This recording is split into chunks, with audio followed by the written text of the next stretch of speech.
मुझे मौत की सजा मिल गई है, तो आप खड़े होकर सोच क्या रहे हैं? मार दीजिए मुझे, अब हम जीना नहीं चाहते गे।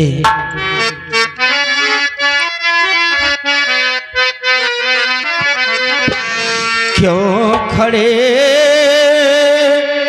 सोचते भैया जल्लाद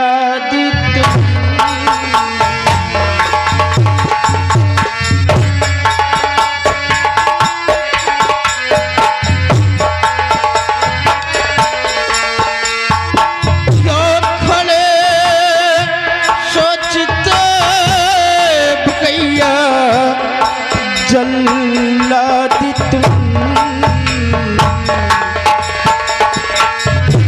आ गए बीच जंगल बिया पानी में।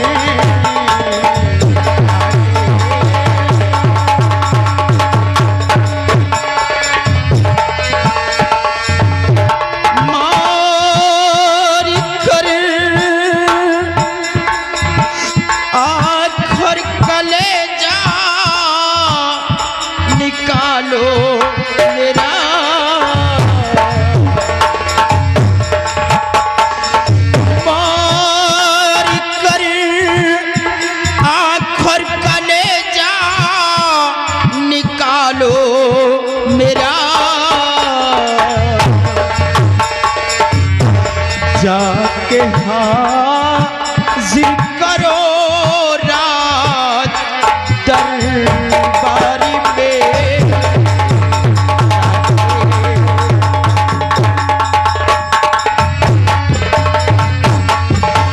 जल्लाद, आप खड़े होकर सोच क्या रहे हैं? मार दीजिए मुझे।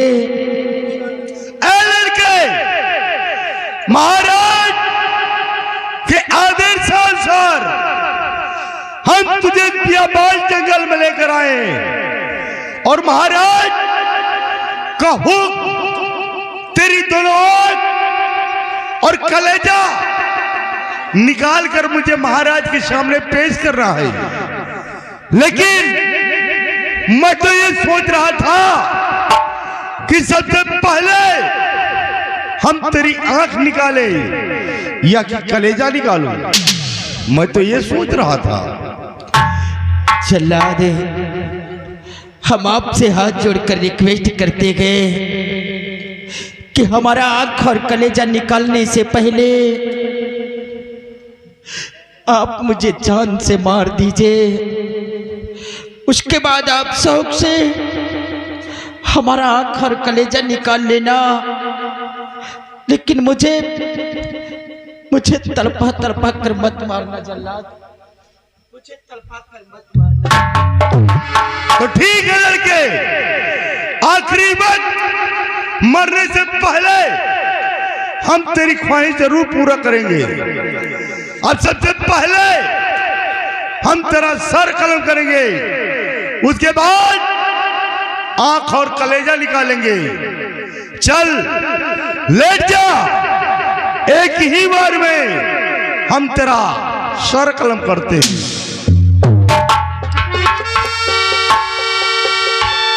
या भगवान,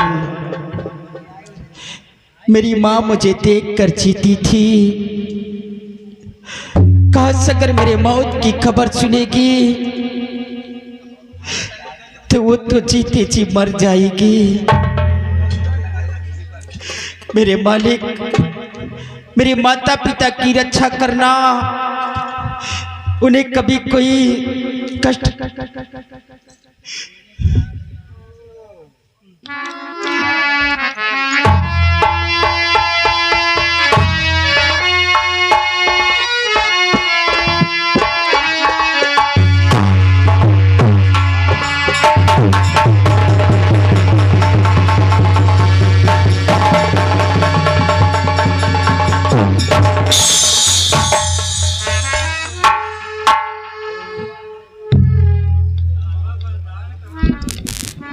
या भगवान, आज मेरे इन हाथों को क्या क्या हो गया, इन्हीं हाथों से सैकड़ों खून कर डाले, लेकिन आज न जाने क्यों जैसे इस लड़के पर मैंने वार करना चाहा, मेरे हाथ कांपने लगे और मेरे हाथों की शमशीर छूट कर जाके जमीन पर जा गिरी। ऐसा लगता है कि इस लड़के के पास जैसे कोई दैवी शक्ति हो। नहीं, अब मैं इसे नहीं मार सकता। जा लड़के, मैंने तुझे आजाद कर दिया, अब मैं तुझे नहीं मार सकता।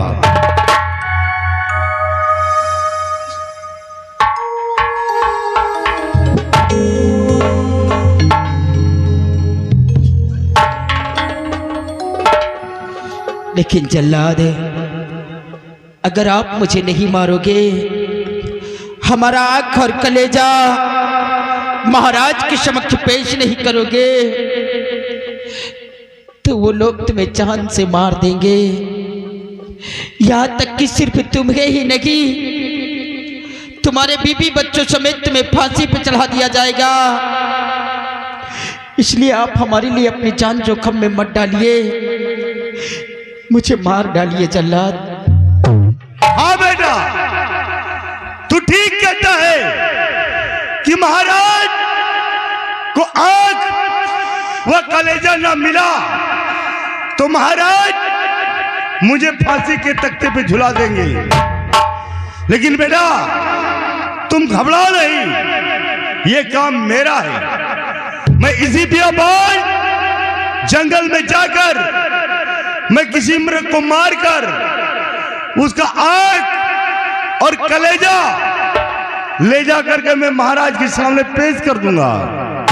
लेकिन बेटा अब मैं तुझे नहीं मार सकता, मैं तुझे रिहा करता हूं।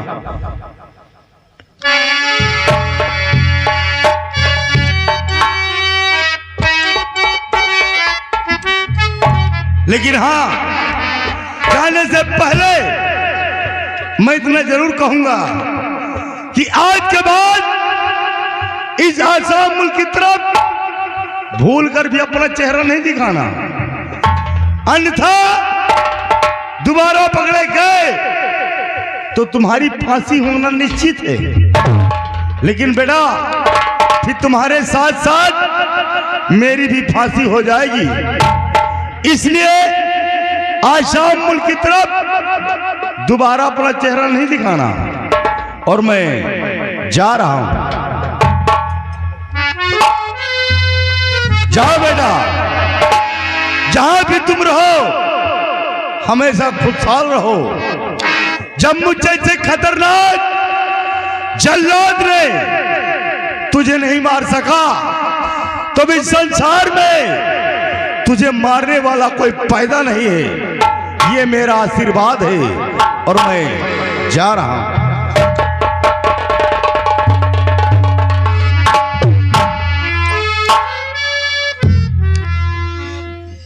मैंने तो राजकुमारी के संग में अच्छा ही किया था। काश अगर राजकुमारी जी मेरा हाथ पकड़ कर न खींचती तो आज शायद मेरा ये हाल न होता। आज हमारी वजह से मेरे माता पिता का सर झुका, जो इस मुल्क आसाम के अंदर इतना बड़ा नाम था कि लोग मेरे पिताजी को देखते थे तो उन्हें सलूट किया करते थे। लेकिन आज हमारी वजह से लोग मेरे माता पिता के ऊपर उंगलियां उठा रहे हैं, उन पर थूक रहे हैं, सिर्फ मेरी वजह से। सोचा था कि जल्लाद ले जाएगा बियाबान जंगल में, मुझे मार देगा, इसी जगह से हमारी जिंदगी समाप्त हो जाएगी।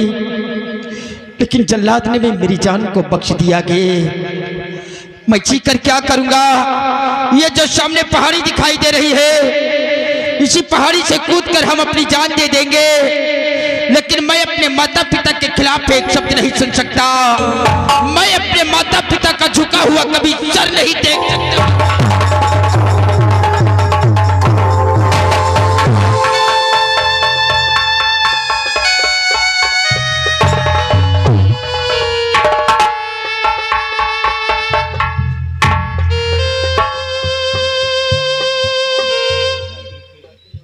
लेकिन एक बात मेरे समझ में नहीं आ रहा कि आते वक्त राजकुमारी जी ने अपने हाथ से अंगूठी उतारकर मेरे हाथ में क्यों पहनाया।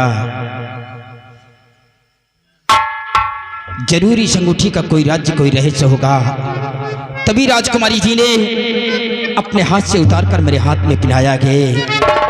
नहीं, अब मैं अपनी जान नहीं दूंगा, जीऊंगा इस धरती पर इस अंगूठी की राज्य को जानने के लिए कि राजकुमारी जी ने अपने हाथ से उतारकर मेरे हाथ में क्यों पहनाया गया। लेकिन इस दीप सिंह के नाम पर नहीं, जाऊंगा इस मुल्क का शाम के बिहड़े में और बनाऊंगा एक अपना अच्छा सग्रोह और अपने आप को डाकू कर्मा के नाम पर विख्यात करूंगा। मैं समझ गया रंजीत सिंह कि जो मैंने तेरा अपमान चमन के अंदर किया, उसी अपमान का बदला तुमने मेरी जिंदगी से लिया है। लेकिन याद रखना रंजीत सिंह, जिस दिन इस कर्मा के कदम रात या शाम में पड़ेंगे, आऊंगा साले तेरे बंगले पर, आऊंगा तेरे बंगले पर और खेलूंगा खून की होली। जिस तरह तुमने मेरी जिंदगी को छीना गए, ये कर्मा तेरी जिंदगी को छीन लेगा। पल पल तुझे मारूंगा, तड़पा तड़पा कर मारूंगा, कभी सुख की नींद नहीं सोने दूंगा। कसम मां भवानी की, साले तेरे घर के अंदर कोई चिराग चलाने वाला नहीं छोड़ूंगा। अगर मैंने ऐसा न किया तो अपनी मां की कोख से